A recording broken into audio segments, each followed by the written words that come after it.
Well, hello.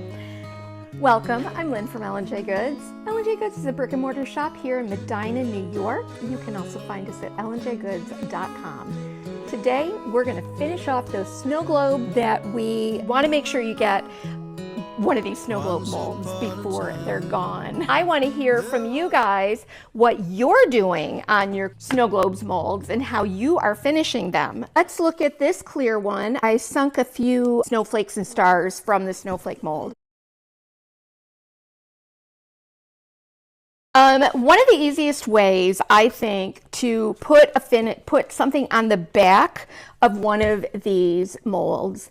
So you can go as simple as just painting the backs of these, applying another transfer that might work on the back, or you can decoupage a Tim Holtz paper, a decoupage queen paper, a recycled tissue paper, just to give yourself a good basic backing. Use a Tim Holtz backdrop because it's printed on one side. The other side, you can add a transfer over it, and there you go. You immediately have a beautiful backing. What I did to create the backing, this was actually, and it was from my stash. It was like one of those Tim Holtz wallpaper scraps or whatever it was called. They don't do these anymore, but I liked the images that were on here. So, and I thought they just lent themselves nicely to the little house. I like this, but I didn't want it to be just a white backing. So I wanted to pull in more of that black and white. This is one of the Tim Holtz collage papers. Yep. I kind of figured out where the bottom of my snow globe scene is going to sit, and I placed it here, traced around it, and then I'm going to just cut that out.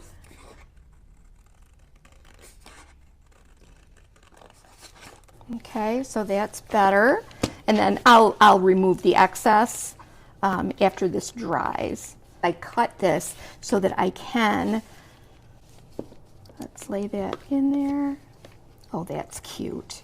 It's easier to get your hands on, but still not totally easy, is the mallow cup, which we've discussed many times, and everyone, of course, gets so probably sick of me talking about food.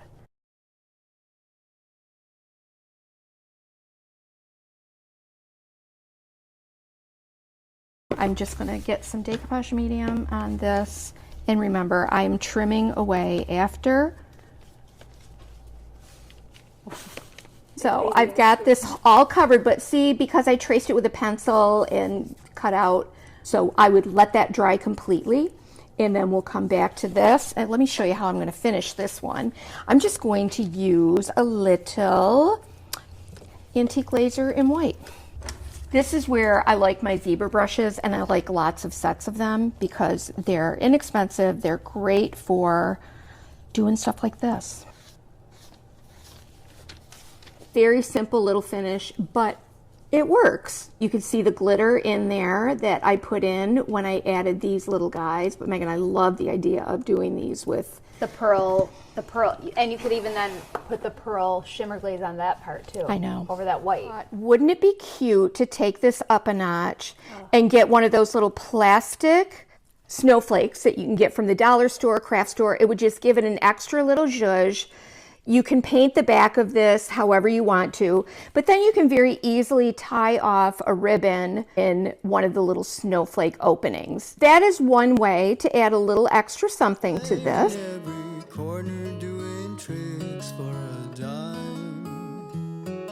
This is 2 coats of bonding primer on here. And what I did is I just took my chocolate fusion mineral paint. Going to get this all covered and coated, and then I painted a couple of the little trees that are in that mold, and I glued those on with heavy body gel. And I know this looks really dark right now, but when I wipe that away, it's going to be so pretty. I'm going to wipe away the excess with my baby wipe and let that paint settle down into all that detail. I just think that gives it a really, really pretty look. And we're going to be doing some more things to it as well. Look at how easily that, that chocolate worked on that. We're going to let that dry for a second. And let me show you what else I did with the chocolate paint. Right now, I'll quickly give this another quick coat because we'll be finishing this differently. Okay, that's just fusions of chocolate on here. It's pretty dry. Remember we used the decoupage glue with glitter in it right there. Oh my word, that's so pretty. And then we're going to add some shimmer glaze to that. So I'll just take a little brush and I'm going to just brush it over the surface. And this comes in all different colors too, right? Connect the dots. I can go over the, look at that, over that tree, just a little bit.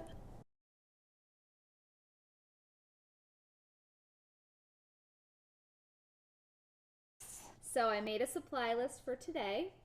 You can find that linked up above in the description if you're watching on Facebook, down below if you're watching on YouTube, or you can go to ellenjgoods.com and go up to the top of the screen if you're on a computer. Look for the menu item, the drop-down menu called Featured on our live tutorials. You'll look for today's date and the title of the live, and you can find all of these products that Mom is using linked there, so you can easily find them. You can also call the shop with any questions or email me, info@ellenjgoods.com. Wow, is that pretty? That is pretty. Now I chose the gold shimmer glaze for this because I love these golden tones that are in the background. To me, I am looking at like the color tones that I'm using, and I want to make sure that I choose my finishes that work well with the different backgrounds that I'm using. It's fantastic. So beautiful, and I can see that you can layer this up. I'm still getting all of my detail in the background, or my dark shadowing. Very pretty. I'm learning new things and new products constantly. Now let's finish the backs of these. So what I'm going to do is get my little hangers ready. So I think for this one, I'm just going to use a tiny, this is just a very tiny little gold thread. I picked out this paper from stock, and look at that golden, small gilded harlequin. Cut a little bit of this off. I will be applying this and then sanding off the back. I just want to make sure that this top piece is kind of fussy cut out because I want to get that little gold thread buried in here.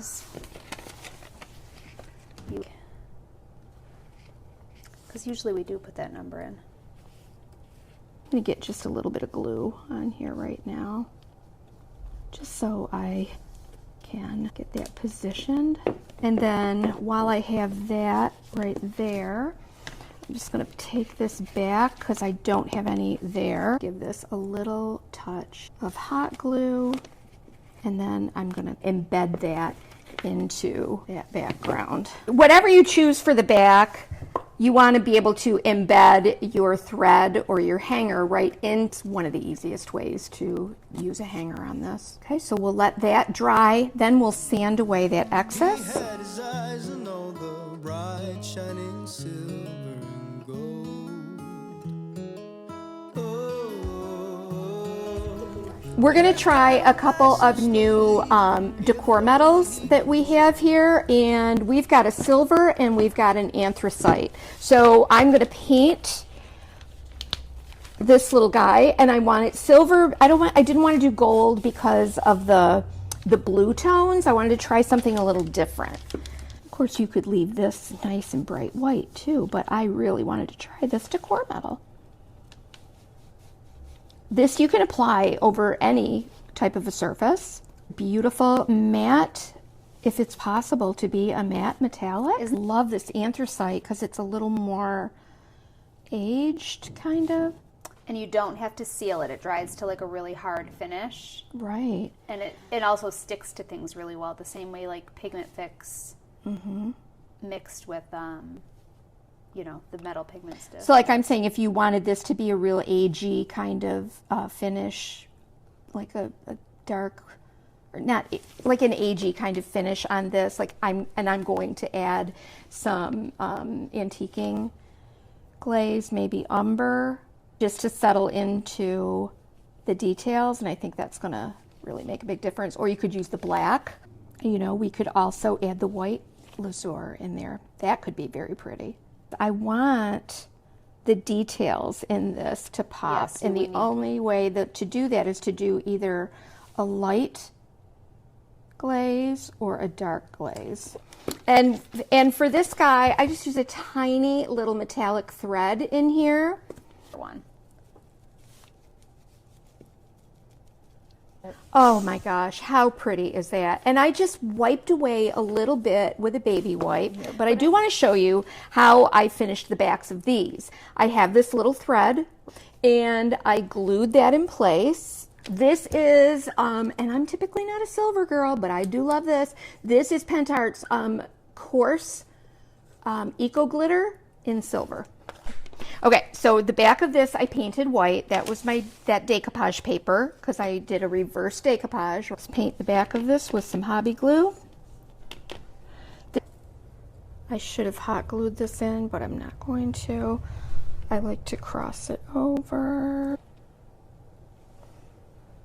Let me bury that really well with some glue. Then I'm going to take that coarse Eco Glitter, cover it right over. You won't even see the hanger, but we're just going to let that sit like this on the tray and let it dry. An awesome finish for the back of your snow globe. You can truly add anything to these. You can use some jewelry glue and add the little bit of rhinestone on there. You could add a little rhinestone to each of, like into the middle of the snowflake. There's a lot that you can do. I didn't choose to do this rim here. You could, but to me that looks more like a snow globe without that rim painted. Could you use any? You can embellish them. You know what? You can do anything you want with these. It's like literally it's like your imagination knows no bounds. And we've all got this kind of little stuff, you know, but I do like that there. I think that that's going to be a necessity to add that. Let me get a little bit of antiquing in this one. Let's see what that's going to look like in here.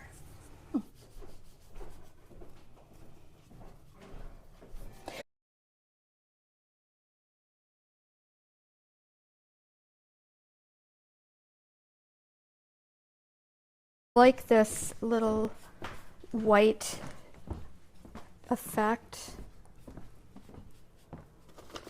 Oh, I still see that shimmer from the decor metal. Yeah, that's really pretty. And then we got the glitter on the back. Love it.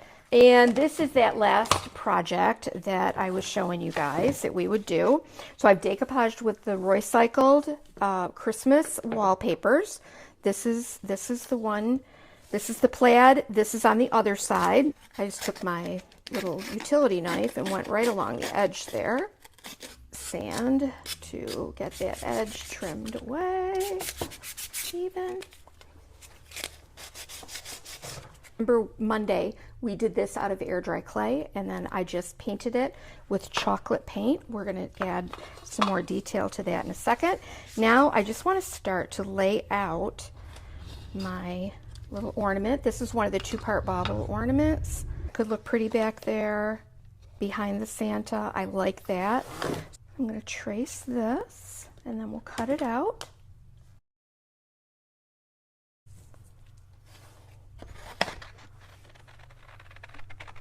And I'm kind of going just inside my line there.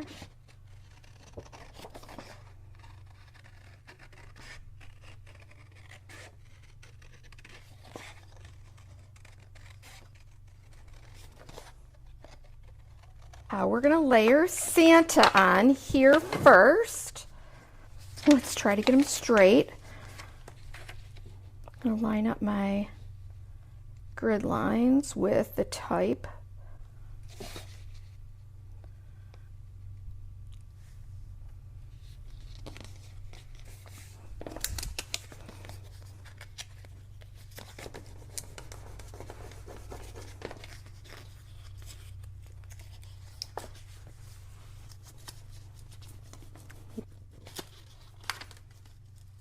Okay, look at, isn't, I mean, and all of a sudden it just gives it just that one other layer of depth and dimension. Yeah. And this will go like this. Oh my gosh.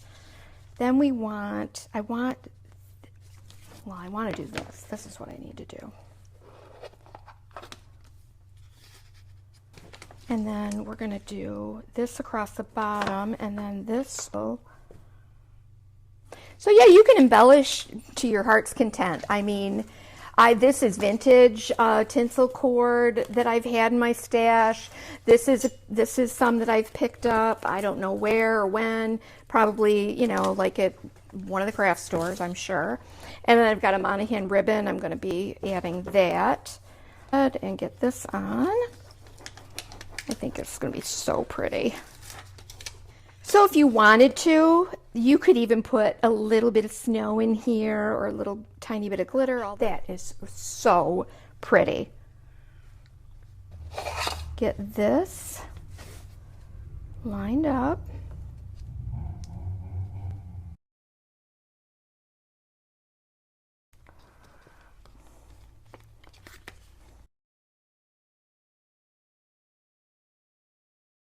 I'm thinking of that decoupage glue with the glitter in it over him.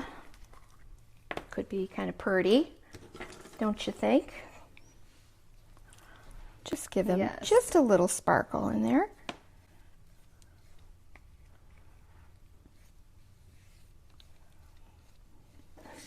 Why don't I go ahead and add some over this frame? Because it's so subtle, I think it will be pretty.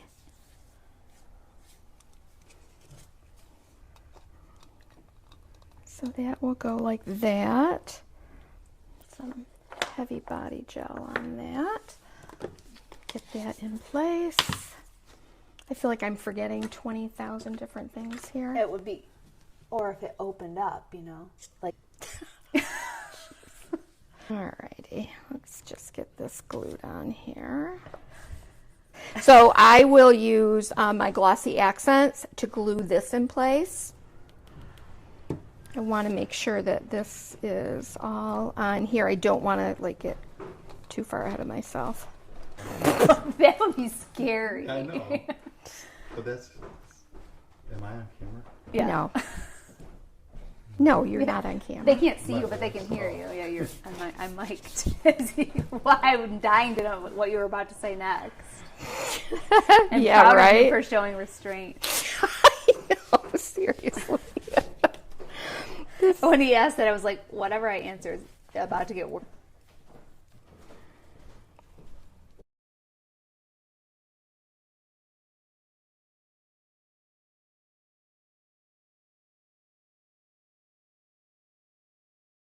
Like, how cute is that? This is really cute, you guys. Just to rub it over the, look at that. Oh my gosh. Oh, Beautiful. that is fantastic. So I don't want to glue this on here yet, and I'll tell you why. This is still wet from the decoupage medium. I don't want this to form condensation under my little globe here, but when this is all dry, I'm going to use glossy accents right around the edge to glue this in place, just a tiny little bead of it, and I'll add that. I have that decoupage with the glitter on the top of my frame. Oh my gosh, That's cute. look how cute. Okay, I think we're done. Oh my gosh, we've done so many things today. Really and truly, you've outdone yourself. So, okay, this one's got our gold thread. This one I got to add the gold thread, and we have the glaze.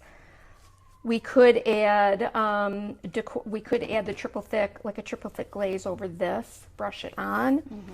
So, what do you think, you guys? Tell us which is your favorite. You didn't need no reason more than the oh so pleasing bright shining silver and gold. And when all is fair, just say a prayer, 'cause we're no losing matter. Well, you guys, thank you for hanging in there. This was a long one. This has been a fun week. I I get into like fussier things like the snow globes. I think, oh my goodness, who is gonna want to make all these different snow globes? Well, no, we're not gonna make all of them, but I love coming up with different ideas that you could incorporate. Take one thing from another and combine different techniques, use different mediums that you have. And I think that it can really, really make your holiday making so fun to just try a new technique. I hope that we've inspired you with lots of different ways to finish your snow globes and make some fun stuff. We love you guys. We appreciate you hanging out with us. Have a wonderful rest of